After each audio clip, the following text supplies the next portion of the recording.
Ever worked with a student who seems to be in their own world one minute and bouncing off the walls next? One who hyper focuses on dinosaurs but can't follow a three-step instruction? Or maybe a child who struggles with social interactions but also can't sit still for a second? It's easy to wonder, autism or ADHD or something else entirely? In this video, we're breaking down the differences and similarities between autism and ADHD, and most importantly, what you can do to support students who show traits of both without confirmation of either. So if that sounds good to you, keep watching. Hello, fabulous TAs. I'm Lauren Reesner. I was a TA one-to-one and HLTA for 20 years. I even did 6 weeks of teacher training, but I absolutely hated it. And now I create videos that answer all your TA questions. So if you want to learn more about being a TA, growing confidence, cope with interviews, and all manner of other TA related stuff, start right now by subscribing to my channel. Teaching assistants often work closely with students who don't have any official confirmation but still show characteristics of neurodivergence. Understanding the differences and overlaps between autism and ADHD can help you provide the right kind of support in the classroom. In this video, I'll walk you through the key differences between autism and ADHD, the surprising similarities between the two, practical ways to support students who present with traits of both, especially when there's no confirmation of either.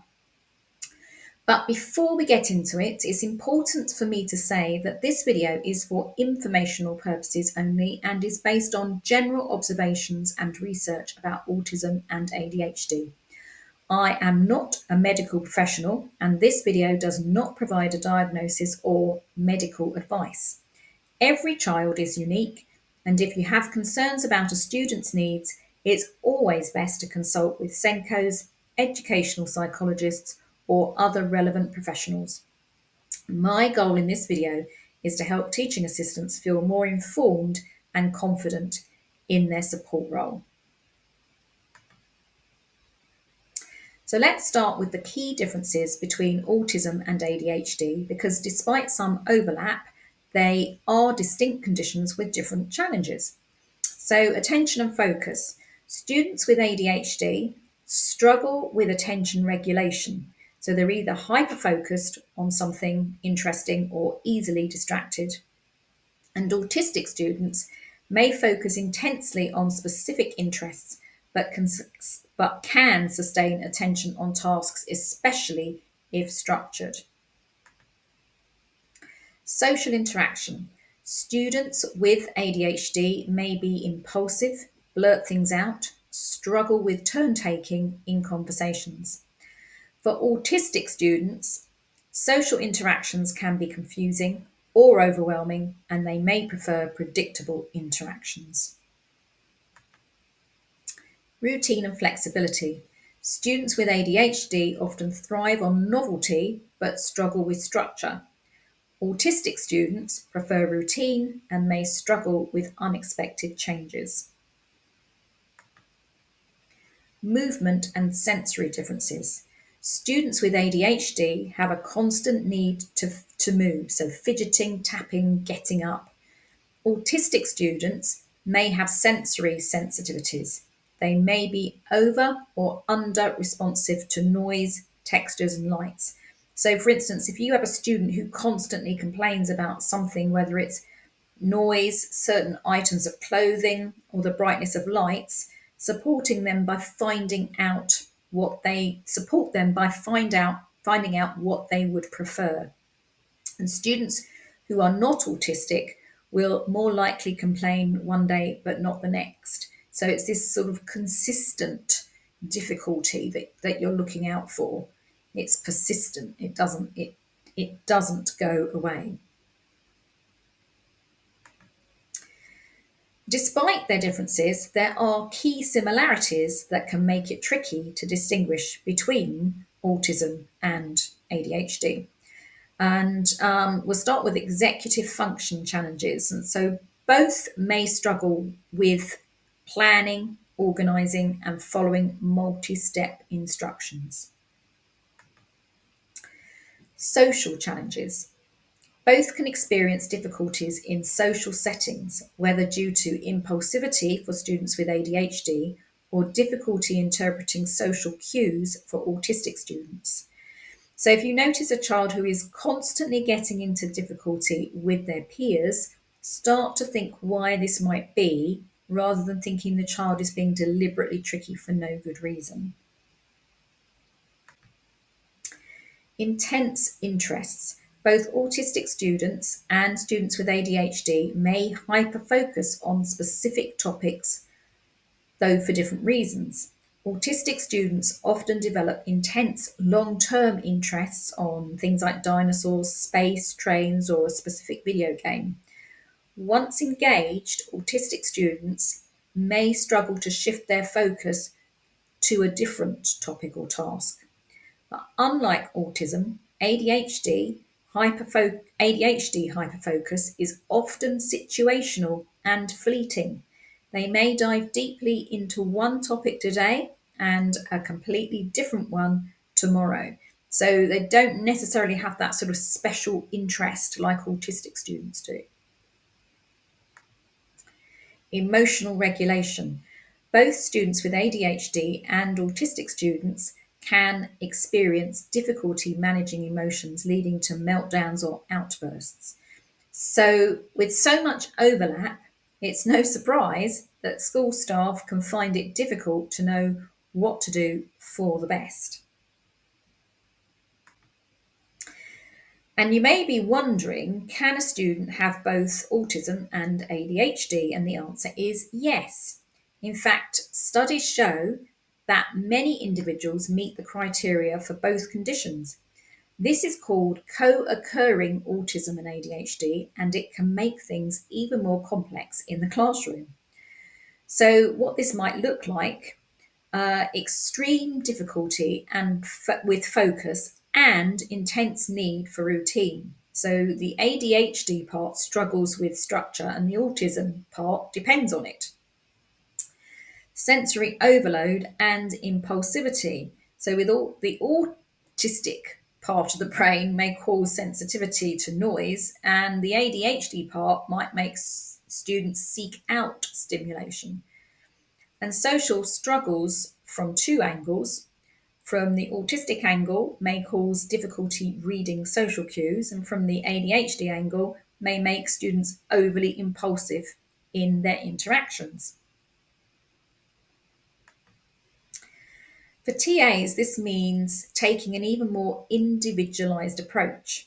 Some strategies that work for ADHD, like movement breaks, might clash with strategies that help autistic students, like maintaining routine.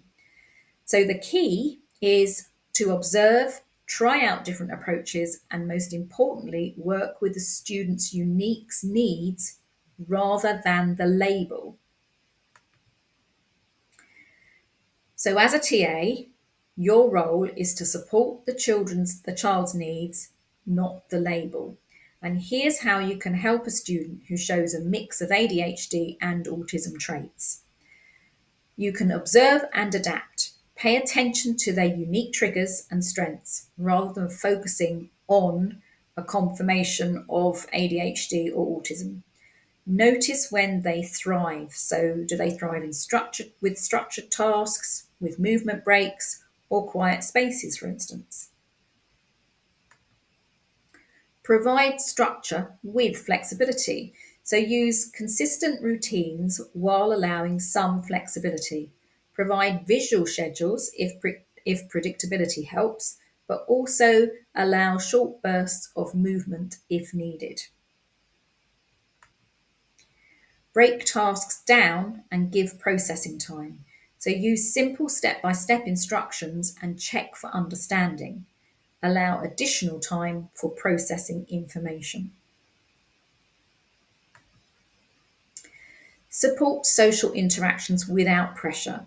Provide structured social opportunities without forcing interactions.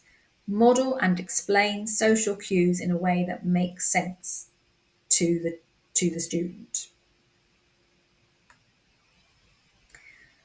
And collaborate with the teacher and Senko. So share observations to help build a clearer picture of the child's needs. Ask if any informal adaptations can be made in the classroom setting. And remember, a lack of confirmation of official confirmation of ADHD or autism doesn't mean a lack of need. Supporting the student's learning and emotional well-being is what matters most. And with these days, with special educational needs, is quite likely that there won't be a confirmation of either autism or ADHD. And I want to reiterate that if a child is constantly complaining about something, or constantly getting into difficulty with their peers, or constantly fidgeting in class, think beyond the sort of, oh, this kid is tricky or they're a moody teenager, and start to apply what you've learned in this video to see if any of it makes a positive difference. Constantly is the word. Kids without autism or ADHD will exhibit tricky behaviour some of the time, not most of the time. So while autism and ADHD have distinct characteristics, they may also share common challenges, and some students display traits from both. As a TA, focusing on the child's needs rather than the label allows you to provide the best possible support. And did you know that some students are diagnosed later in life because their traits didn't fully emerge in childhood or were masked by coping strategies? That's why it's so important to approach every student as an individual, regardless of diagnosis. And, girls in particular, girls with autism in particular, can be much better at learning to cope. And so they may appear to not have an issue other than, oh, well, I've heard girls described as little bitches in school, terrible, when really, when I've observed them, I felt like this is a constant issue. I think they're having difficulty interacting with their peers, and this is why they're getting into difficulties. They are not deliberately doing it. They just don't understand the conventions and social cues. And my first husband, who I was married to for over 20 years, was not diagnosed with autism until he was in his late 40s. And this was mainly due from the fact that he was a very, very intelligent boy as a child from an affluent family. And he went to a private school, he went to Cambridge University, and he was thought of more as eccentric. But it caused him lots of problems once he became a public sector accountant. And because of my knowledge of autism, I got him an appointment with a psychiatrist who, within the hour, diagnosed what was then called Asperger's, but we now call autism. So, and I think if you look at the Autistic Society, they will say in particular that most, there's lots of people who are not diagnosed, who we maybe think of as a little bit odd, that probably are on the autistic spectrum. And I'm sure it is the same with ADHD.